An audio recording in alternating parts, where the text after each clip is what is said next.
I hear that JP Morgan is predicting a recession. Who is he to me? He's not in my bank account. So it seems like today is a holiday, Monday, April 7th, where everyone's talking about how the stock market is going down again because of these tariffs. So here's the thing, when it comes to retirement, which is what a lot of people are worried about, I don't really look at that stuff. I might look at my retirement accounts and my 401ks and stuff like that like once a month. You know, I think that people who should really be hands off right now are people who are younger and have so long to retire. Especially, I think that it's something where you have to keep that in mind and think about how often does the market rebound? I believe it's 100%. It was the same thing during COVID. I feel like people's accounts were getting so low. It's the same thing every time. Same song and dance. It's, oh my gosh, I'm losing so much money. Should I take my money out? Blah, blah, blah. But I'm not. That's what I'm doing. I'm not touching anything. We're not touching anything. I can't even imagine touching it. Like, I'm leaving it stay put. That's what it's there for. We knew when we invested any of this money that none of this was guaranteed. Like, none of the money that you've earned or gained is guaranteed. We know that that's investing. But I'm leaving it there. Now, when it comes to things aside from the market, maybe just everyday living, people are talking about a recession. People are talking about, oh my gosh, like what's gonna happen? And honestly, I'm not batting an eye at it because nobody can tell me what's gonna happen in my house just based off of numbers or, oh, I hear that JP Morgan is predicting a recession. Who is he to me? He's not in my bank account. He's not gonna tell me what's gonna happen to my life. And like I always say, stay ready so you don't have to get ready. I hope that at least people who have been watching me for a while, I hope that I've motivated you in some type of way to save money along the way, to prepare for a rainy day. But, you know, I hope that I've encouraged you in some type of way to pay down debt, preparing for just anything. Not that we're like, oh, a recession is going to happen in 2025. But anything is possible at any time. How are you going to get a new roof if your roof goes out right now? How are you going to get a new furnace if that goes out right now? Like, we just save money. And it's so important, and I've said that for so long. Before I would even pay off debt, before I would even pay off my mortgage early, I want to have a good amount in savings. And once we pay off this house, I would love to have even more in savings. We're already, I feel like, comfortable, but I would just want to have even more in savings because an emergency can come out of left field and right field. What if I lose my main source of income tomorrow? And then after that, we have something happen, like God forbid, but what if those things happen at the same time? And if you do have a loss of income and you do have to live off your savings, then you have to build that savings back up. So what if it doesn't happen at the same time, but what happens if you're trying to build that stuff back up and something else happens? Like, I just want to be super, super comfortable and have a huge cushion to sit on. So that's my long-term goal once it's paid off. Like, the one thing that we can control in this world is not what the government does. You know, we can vote and everything like that, but not what the government does, not what the market says, but we can control ourselves and what we have in the bank and what our debt figure looks like and work to actively work that down. We can control our spending. We can say, hey, I don't need that. I don't know what's going on already, and I just don't really want to be buying stuff that I don't need if I don't have the money to do that. Does that mean that every single red cent you make, you have to throw it in savings? No. Does that mean you can't go out to eat? No. We have a certain amount of money that we put aside every 2 weeks for spending money.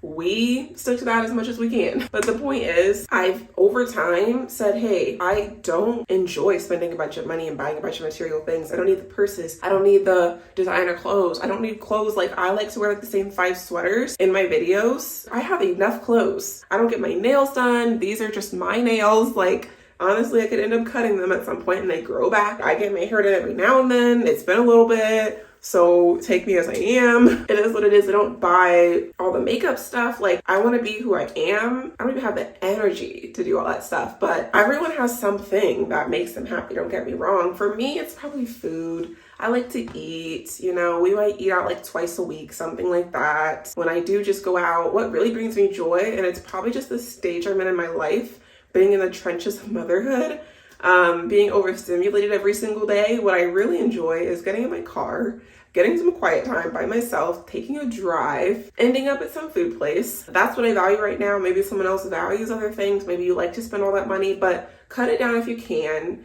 I talked to someone recently who said they're spending like $800 a month on self-care per month. They have other things going on, so I totally get trying to compensate for that. But if you have no money in savings, or if you have like overwhelming amount of debt, but you have self-care being $800, that's not really setting us up for success. Now, mind you, if you're making so much money that you don't know what to do with it, spend your $800 on self-care. But I'll tell you, a lot of times, especially these social media accounts that I happen to see, maybe on TikTok, whatever, talking about things happening in this world, to me, it feels like sometimes this is a lot to take in. I'm like, let me just scroll. Let me just keep scrolling.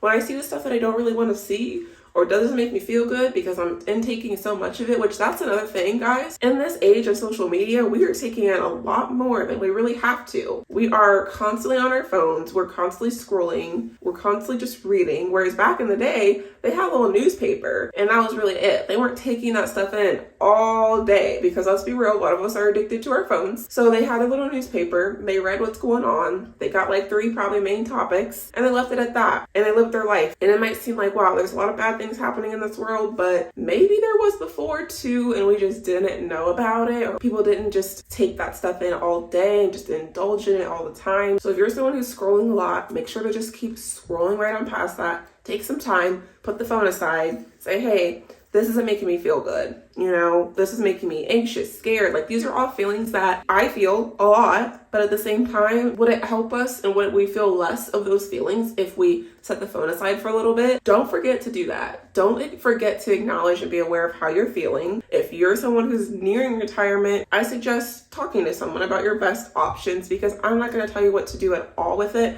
I'm not even telling young people what to do. But I know that I'm someone who, statistically, I'm not going to retire for decades, so I'm especially not worried about it right now. I'm just letting it stay put. I haven't looked at it since all of this has started happening. I have no interest. For what? I typically don't. I just contribute my little amount that I get to get my match. They put it away, they do their thing, and I leave it at that. My husband does the same. We did start a Roth IRA this year, but we've contributed next to nothing in comparison to when you can like max it out and things like that. I think we each contributed like $125. So I'm sure that's probably even crazier right now. So keep your spending low. Look for things in your expenses, your monthly expenses that you can cut, that you can say, hey, I'm not using this. We should be looking at all of our accounts at least once a month. I'm looking at mine multiple times a week, honestly, but that's just my preference. We also have a lot going on right now with our finances, but look at your accounts, credit cards, bank statements. Look at all of that stuff. Look at it in detail. Look all the way back to the last time that you looked at it. Make sure that if you're getting charged for something, that you're actually using this service, that you actually enjoy this service. If it's something you could cancel it. I actually convinced my husband, based off of really people on social media confirming,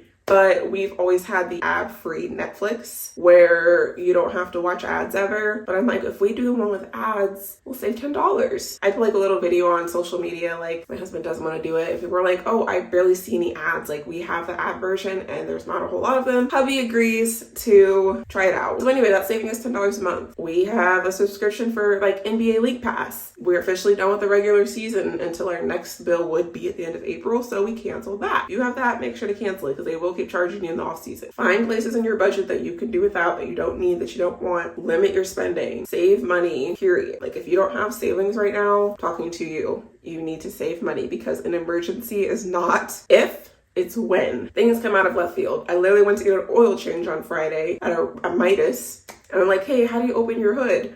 I'm like, with the lever inside the door, it's not working. I come out there, I learned something new, that there's some type of braided cord that goes up to this lever. Braided cord is not there. They cannot open the hood. Now I have to go to the dealer. Who knows what they'll end up saying about that tomorrow. So my point is, things just come out of left field. And sometimes I'm like, how did this happen? And who knows? You just can't predict this stuff. So stay ready so you don't have to get ready. And if you're not ready right now, start getting ready.